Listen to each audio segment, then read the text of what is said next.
Can you send me that receipt when you get it? Let's call this meeting to order. Please rise for the pledge.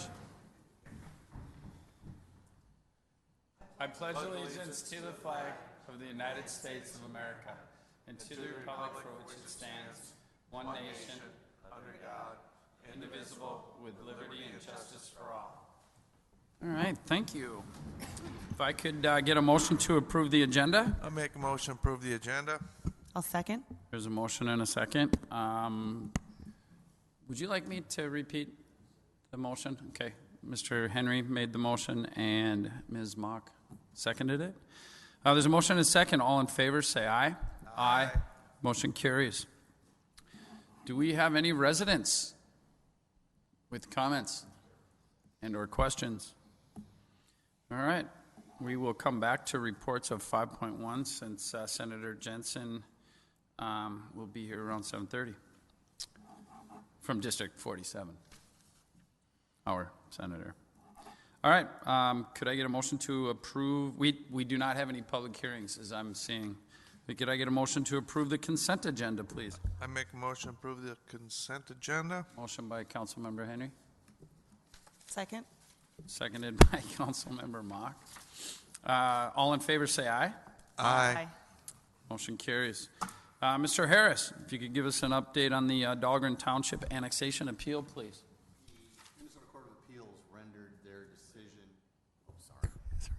The Minnesota Court of Appeals rendered their decision a couple of days before Christmas. The Office of Administrative Hearings had 30 days to file a petition for further review with the Minnesota Supreme Court if they wanted the Minnesota Supreme Court to review the decision. They did not do so. That means the decision of the Office of Administrative Hearings is final. The basis for the decision set forth in the memo, and it's what I've previously communicated to you. You're the best. Anyone have any questions? Thank you, Mr. Harris. As always, moving on to new business 9.1, an ordinance amendment for public institutional zoning district. Ms. Nash. Thank you. In your packet is a ordinance amendment amending the performance standards of the public institutional district. Primarily, it removes the existing requirements related to setbacks, lot widths, and lot sizes. And what that does is it ensures that city uses in the historic downtown can be developed in a manner that's consistent with your traditional historical development pattern, where you have smaller lots with 0-foot setbacks from the lot line. What that also does is in locations then where you may need to have a city improvement that's not within a right-of-way but needs to be on a parcel of land, you wouldn't have to have a lot that's the same size as required in the otherwise underlying zoning district. Happy to answer any questions you have. The Planning Commission did recommend approval of the ordinance amendment.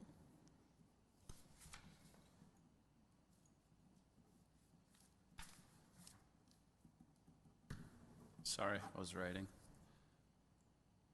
Do we need a motion on that? Yes, you do. And I'm not sure what everyone's waiting for me for. I'll make a motion to adopt ordinance number 01-2018, amending the public institutional zoning district.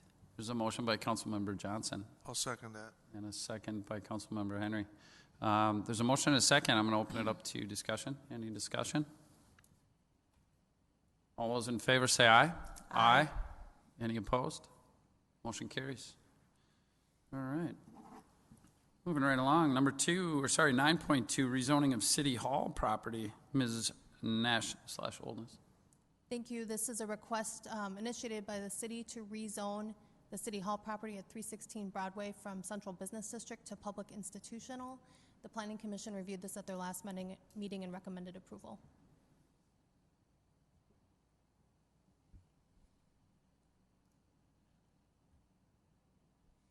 I'll make a motion.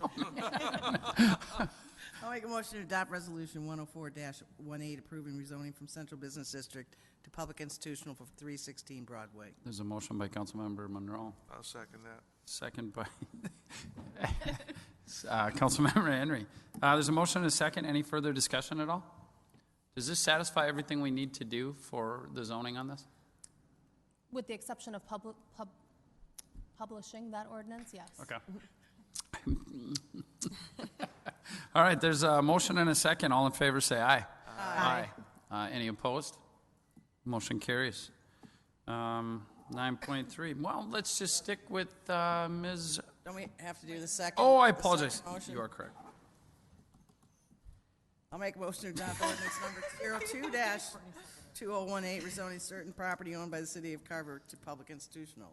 I'll second. There's a motion by Councilmember Monroe and a second by Councilmember Johnson. Any further discussion on that? All in favor, say aye. Aye. Any opposed? Motion carries. Now to 9.3, the Meadows at Spring Creek, final plat. Ms. Nash.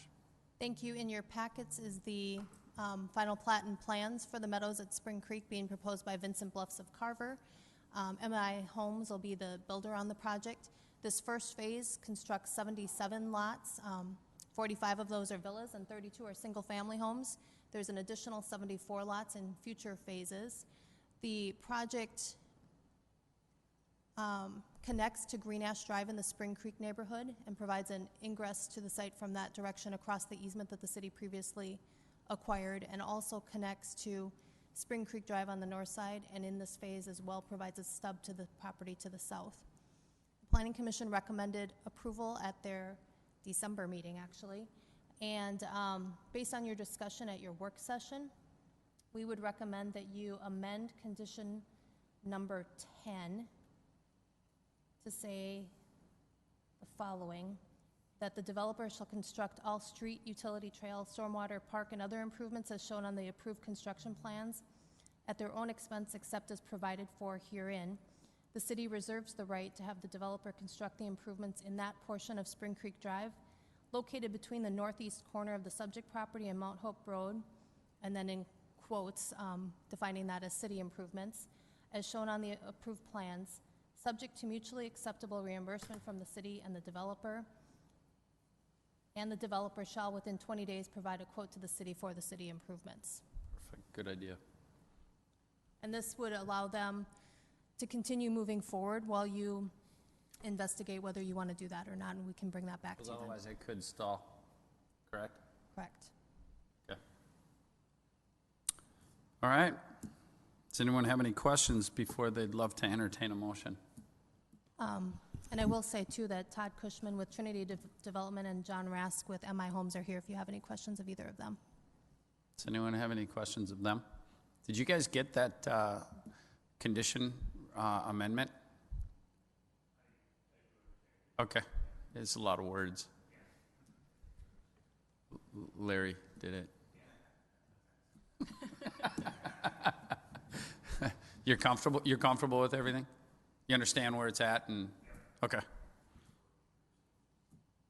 Right on. It's been a good relationship so far. Let's keep that going. All right. I would entertain a motion. I have a Please. question. Oh, Before we please. do that. Yeah. So are you saying that we need to reference this item 10 amendment in the resolution?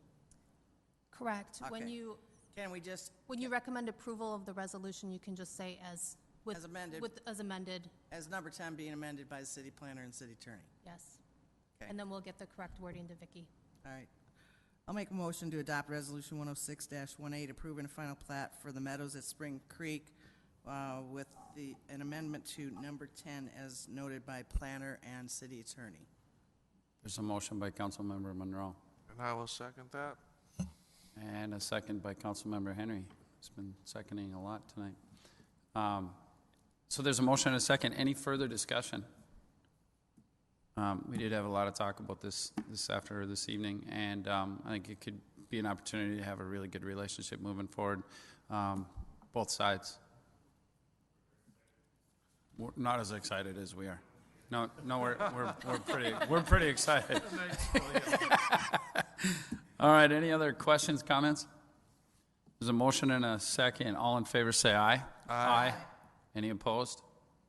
Motion carries. Thank you, guys. Thank you, guys. Right of way, Mr. Harris, back to you again. You're on fire tonight. Thank you, gentlemen. 9.5, right of way ordinance and small wireless facility co-location agreement, Mr. Harris. Thank you, Mr. Mayor and Council. As the council is aware, there was a fair amount of push-pull in the 2017 legislative session about the rights of small wireless facilities to co-locate on various municipal infrastructure. The end result of what the legislature did, as we discussed at a work session, is that cities needed to look at their right-of-way ordinances and probably also needed to adopt a co-location agreement, which is effectively a lease, setting forth the terms under which somebody can co-locate on your facilities. The right-of-way ordinance, the discussion around the right-of-way ordinance was fairly in-depth on a staff level because the city's existing right-of-way ordinance is probably close to 30 years old. The right-of-way ordinance is really the ordinance that governs what happens if Excel or Centerpoint want to tear up a street to put in a utility line. How do they do it? How do they get a permit? What do they have to do? What kind of financial security? What the process is? What kind of plans they have to do? And what the ordinance said, and candidly what the custom and usage of the department had become over the years, had kind of gone like this. And that happens in cities. So this was an opportunity to update your right-of-way ordinance and get it to conform with what Brian wanted it to do. And at the same time, merge in the provisions that were appropriate for small cell wireless facilities. So the ordinance is a pretty comprehensive revision to the city code relating to how your right-of-way is managed for utility purposes, and it's what your staff wants, and it's appropriate, and it brings it up to current custom and usage, and also includes the provisions for co-location. The co-location agreement itself, which is effectively a lease, as I told the council at the work session, is a formatted document promulgated by the League of Minnesota Cities. And the only thing that's been changed in that formatted document is it names the city and puts in the appropriate signatories. The league worked and league staff worked really hard to come up with a formatted agreement, and there was no reason to deviate from that. The league did a great job on that. The league put a lot of effort. The league also put a lot of effort into negotiating and lobbying the legislature last year. It was hand-to-hand combat in the legislature over these issues last year, and the league's lobbyists did a phenomenal job for their constituents.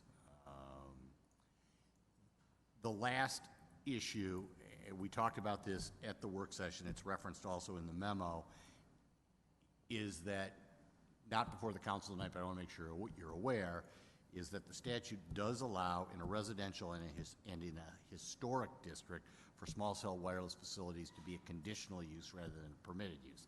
As we talked at the work session, I'm not sure exactly what conditions you could put on, but you could certainly look at imposing reasonable restrictions in those two zoning classes. I understand city staff that's been referred or will be referred to the planner for review, and that will have to move through the land use process for any code revisions in that regard. Absent that, it would be appropriate at this time for the council to adopt the ordinance and the resolution approving the co-location agreement. And if you have any questions, I'd be delighted to answer them. I have two questions. Yes, First sir. question is one of those conditions, if we decide, planning commission, HPC, whatever the commissions are responsible for it, having a condition of uniformity in the historic district? Even if it's separate companies? Uncharted waters in that regard. My general impression is that's not an unreasonable opinion or position to take in a historic Is it district. defendable? That's what you ask an attorney. We'd want to be careful about how we drafted it, but I think carefully drafted it could be, that we could take the position that small cell wireless facilities in the historic district have to have a uniformity in appearance. I mean, they don't have to be identical, but they have to be substantially uniform. I mean, I don't want to buy trouble that we don't have, but I also want to at least try to get ahead of that. Well, and I think that's going to be an important issue to the HPC. Agreed. The problem is all these carriers use, they've all got different technology. Right. And we'll cross that bridge when we get to it. My second question is of our Public Services Director, Mr. Skoke. We can tell you all day long that we're comfortable with this, but we're going to rely on your expertise and your technical abilities. Are you comfortable with everything in here as it pertains to your job and what you do? Yeah, it is. Yep. Is that just a one-word answer? Well, kind of a 1.5? 1.5, yeah. So yes, the answer was yes. The All right, answer was yes. We Andrew, spent a how lot of about time. you? From an engineering standpoint, you're good? I haven't been involved with the process, so. Well, I mean, what do we need to do to get you involved? I mean, all right. Those are my two questions. Thank you. Anyone else have any questions or comments?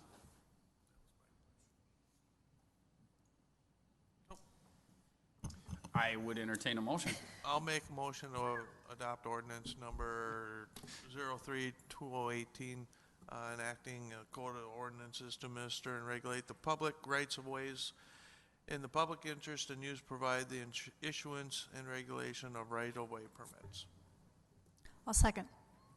There was a motion by Councilmember Henry and a second by Councilmember Johnson. There's a motion and a second. Is there any further discussion or questions, comments? So all in favor say aye. Aye. Any opposed? The motion carries. Thank you, Mr. Harris. Thank you, Brian. Thanks, Andrew. We are now on to 9.5, commission appointments. I think there's a resolution. Did I miss one? I missed one. I'll make a motion, we Thank adopt resolution 105-18, approving a small wireless facility co-location agreement. Thank you. Motion by Councilmember Monroe. Oh, go ahead. Let I'll someone second. else play, Glenn. And a second by Councilmember Mock. Mock. Any further discussion, comments, questions? All in favor say aye. Aye. Any opposed? Motion carries. Thank you for that, Cindy. I did not see that. 9.5, Ms. Sans Eiden, 2018 commission appointments. So Thank we have you. some information. Thank Oh, you, I Mayor and apologize. Council. Are you ready for 9.5? Yeah. As past practice, you have made an individual motion for each of the positions, and I've put together a chart here with the open positions. And earlier this evening, the City Council conducted the interviews for the open positions on the respective commissions. Yeah, please do. If, what I would suggest is that we make individual motions just like we did. Is that okay? And we go right down, just like we do with all the other things. Okay. So yeah, please go ahead, Christie. Okay. I mean, Councilmember Mock. I would like to make a motion to appoint Greg Witt to an open position on the HPC. There's a motion. Second. And a second. There's a motion by Councilmember Mock, seconded by Councilmember Johnson. Any further discussion? I was just going to say, and then you need to vote on each one. We will. Yep, just. I'm there. Actually, I would like to add that Greg's been a member of this commission for a very long time and given a ton to the city, so I'm all for it, and I couldn't ask for a better guy. So, any other further comments, concerns, questions? There's a motion and a second. All in favor, say aye. Aye. Any opposed? Motion carries. I'd like to make a motion that we appoint David Schultz to the other board member position, open board member position. I'll second that. There's a motion by Councilmember Monroe and a second by Councilmember Mock. Any further discussion? Ditto what I said about Greg. All in favor say aye. Aye. Any opposed? Motion carries. Get after it. Okay. I'll make a motion to appoint Mike Fahey to the second alternate position on the HPC. I'll second that. There's a motion by Councilmember Mock, seconded by Councilmember Monroe. All in favor, any further discussion? All in favor say aye. Aye. Any opposed? Motion carries. We're on fire. I'll make a motion that we appoint Natalie Cobb to the board member position for the Parks Commission. There's a motion by Councilmember Monroe, I'll second. seconded by Councilmember Mock. And welcome Natalie as the longest tenured commission member on the Parks Commission. Any further discussion? All in favor say aye. Aye. Any opposed? Motion carries. Your turn. I'll make a motion to nominate, or that we select Don Brush for the second open board member position on the Parks Commission. I'll Motion- second. Motion by Councilmember Johnson, seconded by Councilmember Monroe. Any further discussion? All in favor say aye. Aye. Any opposed? Motion carries. I'll make a motion to appoint Jasmine, her last name Linehan, to the first alternate position on the Parks Commission. Motion by Councilmember Mock, I'll second. seconded by Councilmember Johnson. Welcome aboard, Jasmine. There's a motion and a second. All in favor, say aye. Aye. Aye. Any opposed? Motion carries. Now, welcome aboard, Jasmine. Kind of figured I knew where it was going. And I'll make a motion to appoint Jim Wigan to the open position, board member position on the Planning Commission. I'll second. Motion by Councilmember Johnson, seconded by Monroe. Any further discussion? Man, that guy's been around forever. All in favor, say aye. Aye. Any opposed? Motion carries. Welcome back, James. What's that? Not as long as you. Well, nobody's really been. All right. I think that concludes what we need on that, correct? Like to have Mr. I can't even call you Mr. Jensen because you're senator and doctor and, I mean, husband to all. I mean, so actually, come on up. Let's talk about some legislative priorities. Senator Jensen, District 47. I have a lot of questions for you. Thank you, Mayor Webb, and thank you, esteemed members of the council, for this privilege to greet you. I come with no specific plan other than to say that I really appreciate your perspectives. It's your perspectives when you reach out and share with me what's going on at your level of our representation and governance that gives my views shape. And there are so many things that we address in St. Paul, some of them perhaps we shouldn't be, but nevertheless we do, that for me to hear from you really helps a lot. This month's Minnesota City's front page was protecting local authority. And Mayor Webb and I have had a chance to discuss that. I think that's terribly important. I know last session we had issues, we had discussion about interim ordinances and things like that. One of the disappointing things for me at the Senate is to watch the impact of one anecdotal story. You can literally have one senator on the Senate floor say, well, in my district, my superintendent told me that all public schools are this or all public schools are that, and all of a sudden it almost becomes a gospel. And I think with interim ordinances, I think that's the way it was. We're blessed to have public servants like you serve and do your best to figure out what works for everybody. But there's 4 or 5 incidences that people identify, and that goes forward for years and years, and all of a sudden, well, we got to pass a law. So I think it's the old-fashioned, one bad apple sort of spoils the whole bunch. So I know that was an issue that was uncomfortable for me, and I think that the issue did finally get resolved, and Minnesota Cities did weigh in on it. But it's those kind of issues that to get a phone call from you folks and let me know what you think and helps a lot. I did speak with Mayor Webb. I spoke with several city administrators as well, and that was why for a lengthy period of time I withdrew my support for the bill. And then when it was reshaped and diluted a little bit, I was able to go along with it. The Minnesota League of Cities was comfortable with it. Other than that, it's been fun maybe 75% of the time down there. It's interesting, stimulating. 25% of the time, it's very tedious. It's just despicable, actually. We hear. I'd like this. Did you say despicable? I did not say deplorable. Oh, okay, all right. That's what I thought you said. That's what I thought you said. Yeah, thank you. Despicable. And I think that people ask, well, should we have city council elections or school board elections become partisan? Good grief, don't we get enough bickering at the federal and state level? No, we shouldn't at all.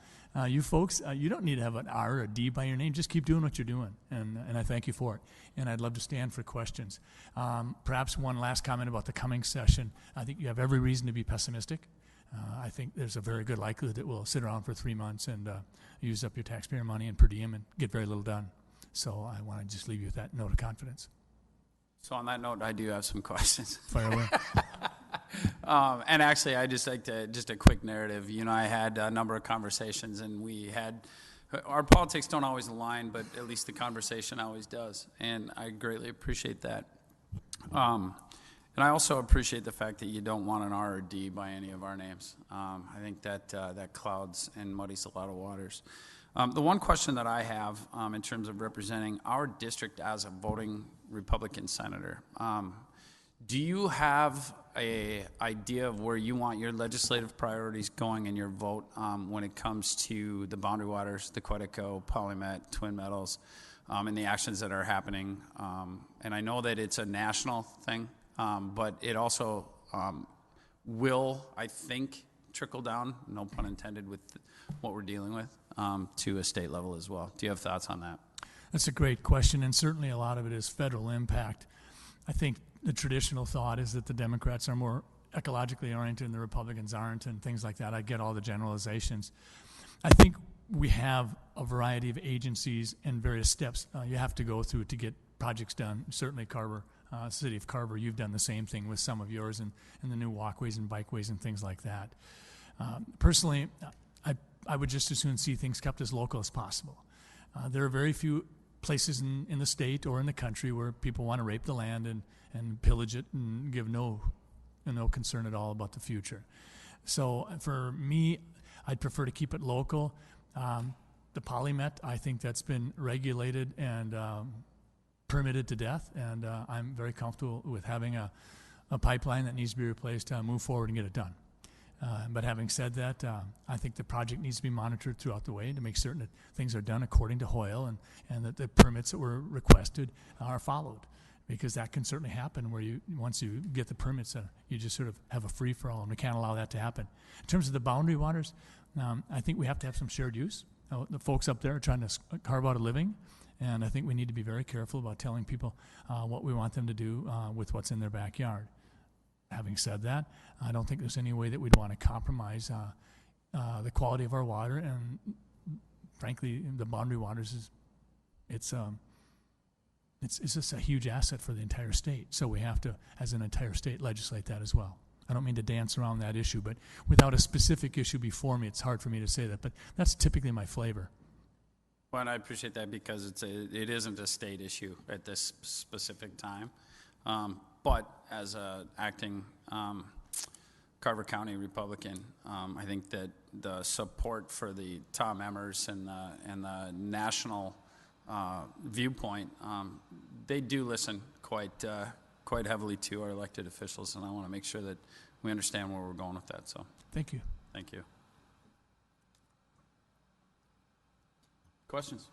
Can we look for any future funding for infrastructure, roads and infrastructure anytime soon?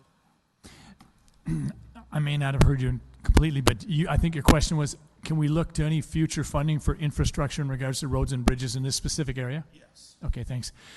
Well, actually, Mayor Webb and I did talk about that. I would be keenly interested in carrying a bill to provide support for Carver as you look to your intersection with 212 and how you're going to move out in that area. Obviously, we got $11 million for the interchange at 140 and 212, and it seems to me that it would make all the sense in the world to say, okay, how is that going to downstream affect Carver?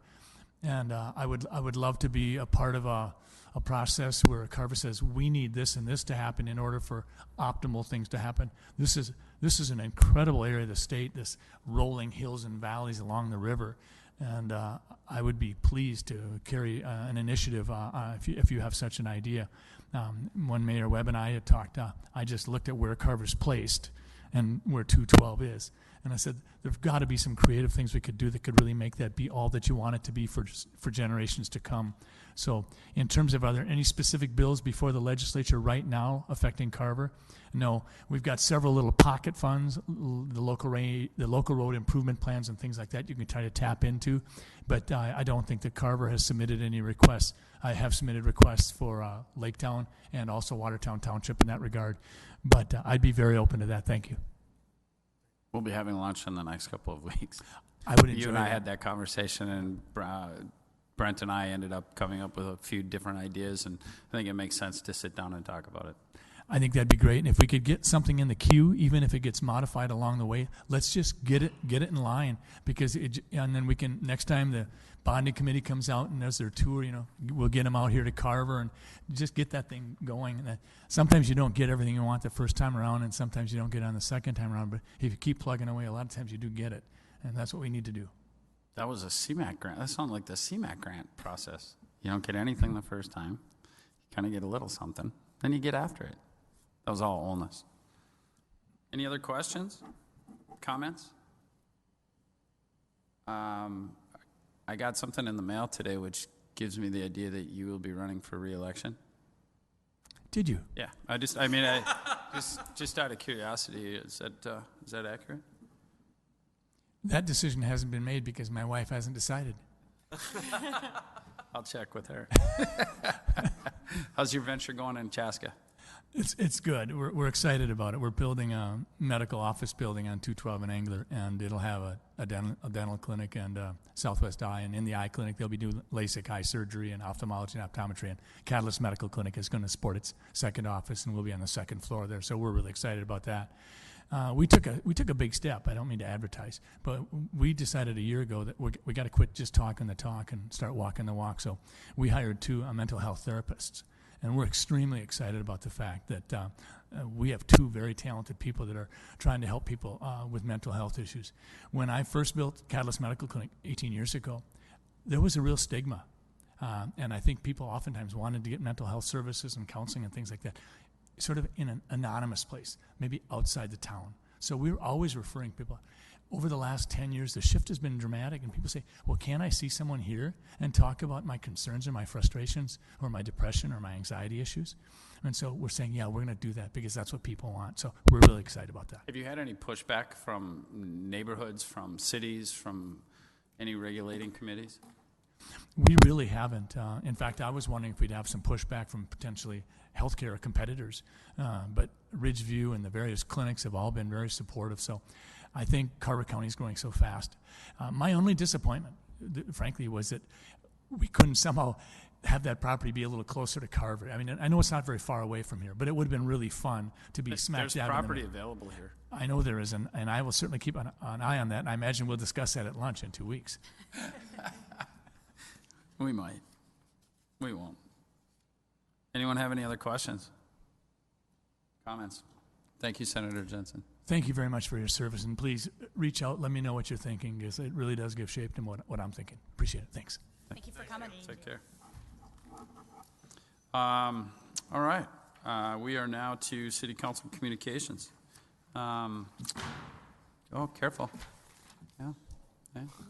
Councilmember Monroe. Councilmember Johnson. Nothing. Councilmember Mock. I have a couple of things. I did go to the CDA meeting on January 18th. We had about the tourism study. So what that is it's the University of Minnesota Extension that would be coming out and facilitating a tourism study in Carver County. It would be funded by the county. With the facilitation from the university extension program, they would then, as they move out into the county, require small volunteer groups to start helping with the implementation. There were a lot of questions that we had for them and that the CDA also had, and so they were going to go back for more information, so it'll come back around before it's approved on their end. Do you see any value in a tourism study for Carver County? I do. Okay. I very much do. With all of our county regional trails that are going through, when you look at that big picture of those regional items and then down to, we have historic districts here in town that people, visit for the nature of that, for small business. So I really do think it's a good idea. Did they talk about the cost of the study? It was going to be between $40,000 and $45,000 was my understanding. That's like a sidewalk. Or a road. Any other questions on that? 175 feet. Okay, and then Saturday, January 27th, we held the 9th annual Carver Lions Soggy Bottom, and we did raise quite a bit of money. We have a Lions meeting on Wednesday night, so we'll have some final numbers for what the families will be receiving after that. And the 2 families that we chose are the Tom and Stacy Ryan family, and then the Greg and Lori Osterdyke family. So I will have more information maybe at the next meeting about the dollar amounts that we were able to raise for them. But people were very generous. It was a great day out, and we raised a lot of money for a good cause. It's a nice day. Hank? I just got one thing. I know it was in the consent agenda, but I would like to thank Ryan Gill for his years of service on the Parks Commission. He just has some conflicts, but he was an asset to the committee, and he'll be missed. But we got some great people coming on, so I'm looking forward to it. That's all I got. Merrick? Anyone else? I would entertain a motion to adjourn. I'll make a motion to adjourn. Motion by Councilmember Henry, Second. seconded by Councilmember Johnson. All in favor say aye. Aye. Motion carries. Thank you all.